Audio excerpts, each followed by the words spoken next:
اگر ہمیں کوئی شخص کہتا ہے کہ شب برات کو اٹھ کے نفل نہ پڑھو تو بھائی نفل ہم نے پڑھنے اللہ کی رضا کے لیے، ہمیں کسی بندے سے ڈگری لینے کی ضرورت نہیں، نہ تو ہمارے اور رب کے درمیان معاذ اللہ کوئی وسیلہ ہے کہ تو کہے گا تو پڑھیں گے، جب دل کرے گا پڑھیں گے اور جتنے دل کرے گا پڑھیں گے۔ ہم تو نفل کہہ رہے ہیں اس کو، ہم نے کب کہا ہے ضروری ہے جو عشاء پڑھ کے سو جائے فجر تک سویا رہے، ہم اس کو گناہگار نہیں کہہ رہے، لیکن یہ ضرور کہیں گے کہ گولڈن چانس مس کر دیا اس نے، چانس مس کیا ہے، یہ تو اللہ کی رحمت کا موقع تھا۔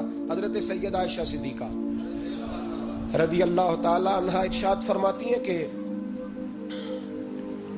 شعبان کی 15ویں رات تھی، یعنی شب برات کی رات، فرماتی ہیں شعبان کی 15ویں رات تھی، میں نے اچانک نظر ڈالی تو حضور میرے بستر میں تھے، پھر میری نظر پڑی تو حضور نہیں تھے، میرے دل میں گمان آیا، خیال آیا کہ شاید کسی اور زوجہ کی طرف حضور کا میلانے تباہ ہو گیا ہو، وہاں تشریف لے گئے ہوں۔ فرماتی میں اٹھی باہر گئی تو نبی کریم علیہ السلام جنت البقیع میں تھے، قریب ایک جگہ پہ حضور دعائیں مانگ رہے تھے۔ فرماتے میں گیا تو حضور فرمانے لگے ابو بکر کی بیٹی تو نے کیا گمان کیا کہ اللہ کا رسول تیری حق تلفی کرے گا؟ عرض کی حضور آپ مالک ہیں، کہیں اور جانا چاہیں تو میری طرف سے پابندی نہیں۔ کہتی ہے وہاں کھڑے کھڑے میرے رسول کریم نے بیان فرمایا، یہ ترمذی کے لفظ ہیں، حضور نے فرمایا عائشہ یہ شعبان کی 15ویں رات ہے، مدینے میں سب سے زیادہ بکریاں بنو کلب کا قبیلہ پالتا تھا، فرمایا آج کی رات بنو کلب کے قبیلے کی بکریوں کی تعداد کے مطابق اللہ میری امت کے لوگوں کی بخشی فرما دے گا۔ یہ وہ رات ہے۔ جناب عائشہ صدیقہ رضی اللہ تعالی عنہ نے بات رات کو سنی تنہائی میں، نبی پاک سے رات کو تنہائی میں حضور سے سنی، سویرے جناب عائشہ نے کل امت کو بتائی۔ اگر یہ بات اہمیت والی نہ ہوتی تو بی بی صاحبہ آگے روایت کرتی، یہ کتابوں میں آتی، یہ لوگوں کو بتاتی۔ حضرت عائشہ نے روایت کیا اور مولا علی شیر خدا نے تو کھل کے کہا، ابن ماجہ میں حضرت علی سے پیار کرنے والوں کے لیے الگ عنوان، مولا علی نے کھل کے فرمایا شعبان کی 15ویں رات کو رات عبادت کرنا اور سویرے روزہ رکھنا۔ حضرت علی کا لفظ بائی نہیں سیاستہ میں، رات کو روز عبادت کرنا، دن کو روزہ رکھنا۔ ویسے تو رب کریم ہر روز تہجد کے وقت پہلے آسمان پر نزول اجلال فرماتا ہے اور لوگوں کو فرماتا ہے کوئی بخشش مانگنے والا؟ اور فرمایا ہر روز تہجد کے وقت یہ اعلان ہوتا ہے، پر شب برات کو نا شروع رات سے یہ اعلان شروع ہو جاتا ہے۔ ادھر دیکھو میری طرف، مغرب سے اعلان شروع ہو جائے گا۔ اللہ کرے آپ کو سمجھ آئے، اللہ کرے آپ کو، اور بھائی یہاں بار لوٹ سیل لگ جائے، یہاں ابھی سیل لگ جائے، 5000 والا جوڑا 1500 میں تو رش ختم ہوگا۔ اور بھائی اگر یہ لگ جائے، چلو یہ تو دور کی بات ہے نا، ہم تو لنگر والے لوگ ہیں، اگر لنگر کا اعلان ہو جائے کہ بڑا تگڑا ہے، بڑا تگڑا، ہمارے ہاں تو شادی کی روٹی کھلتی ہے تو لوگ آخری روٹی سمجھ کے کھاتے ہیں، تو شاید اللہ ماشاءاللہ یہ آخری ہے، اس کے بعد نہ ملے گی۔ جب اعلان ہوتا ہے اور دعوت ہوتی ہے کہ کھلا ہے جی کھاؤ، کیا حشر ہوتا ہے، کیا انداز ہے۔ مولا علی شیر خدا حدیث روایت کرتے ہیں، رنگ کیا ہے؟ فرمایا باقی راتوں میں نا تھوڑا سا پیکج ہوتا ہے، تھوڑا سا، آخری حصے میں رات کے شب برات کو نا رات چڑھتے ہی اللہ پہلے آسمان پر جو اس کی شان کے لائق ہے نزول جلال فرماتا ہے، اور پہلا جملہ یہ فرماتا ہے کوئی معافی مانگنے والا؟ اللہ کرے آپ کو سمجھ آئے، یعنی معافی دینے والا کہہ رہا ہے چلو آؤ ادھر آؤ، ذرا معافی مانگو، میں معاف کرنے آیا ہوں، مانگو معافی۔ ہے کوئی معافی مانگنے والا؟ معاف کر دیں گے۔ اور آپ فرماتے ہیں ہے کوئی رزق مانگنے والا؟ وہ جو بڑی درخواستیں دیتے پھرتے ہیں نا مختلف اداروں میں، وہ ایک درخواست نا کل شب برات والی رات بھی دے۔ اللہ کرے آپ کو سمجھ آئے۔ وہ جو کہتے ہیں نا بڑی بڑی کمپنیوں میں نے اپلیکیشن جمع کرائی ہے تو کہیں کام نہیں بن رہا تو نسخہ دے رہا ہوں، ایک اپلیکیشن کل رات بھی جمع کراؤ انشاءاللہ کام بن جائے گا۔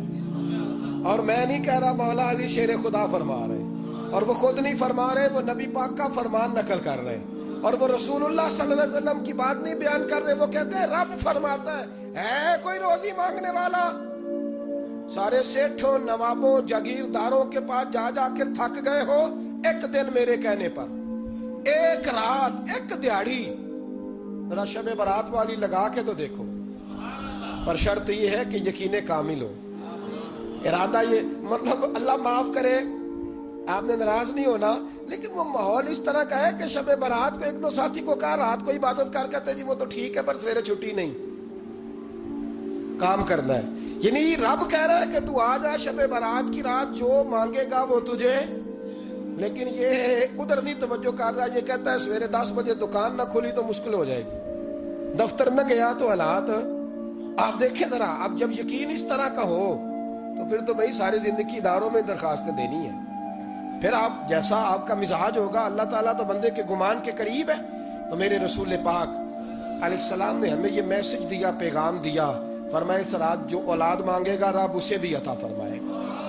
اس رات جو اللہ سے بخشش مانگے گا اللہ اسے بھی دے گا. اس رات جو رب کریم سے عزت مانگے گا اللہ اسے بھی عطا کرے گا.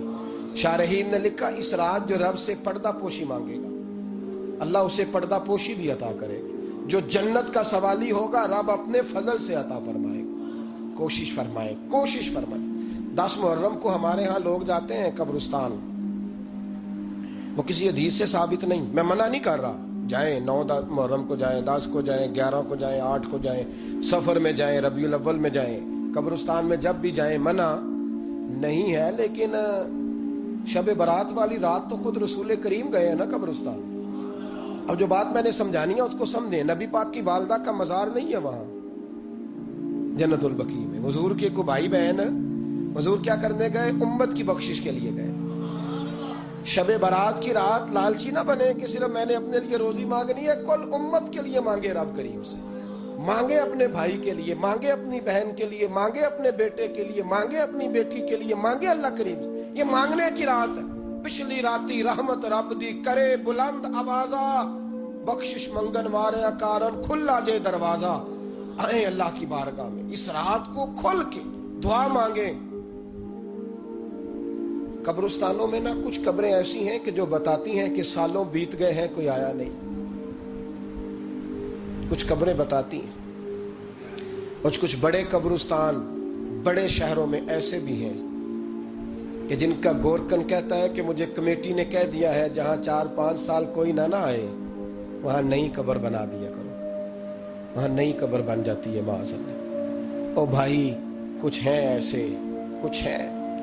یہ جائیں نا اکبر بادشاہ یہاں لیٹا ہے لاہور میں، تو شعر لکھا ہوا ہے بر مزارے ماں غریباں نے گلے پروانہ سوزز لے صدائے بلبلے. فارسی کا مقولہ لکھا ہے اس کی قبر پہ، کہتا ہے میں وہ غریب ہوں. علم بادشاہ ہے مقبرے میں لیٹا ہے، کہتا ہے میں وہ غریب ہوں کہ نہ یہاں کوئی پروانہ آتا ہے نہ بلبل آ کے گیت گاتی. کوئی آتا ہی نہیں، کوئی فاتحہ نہیں پڑھتا، کوئی فاتحہ نہیں پڑھتا. او بھائی کئی قبریں ایسی ہیں جن پہ سالوں بیت گئے کوئی لوٹا نہیں.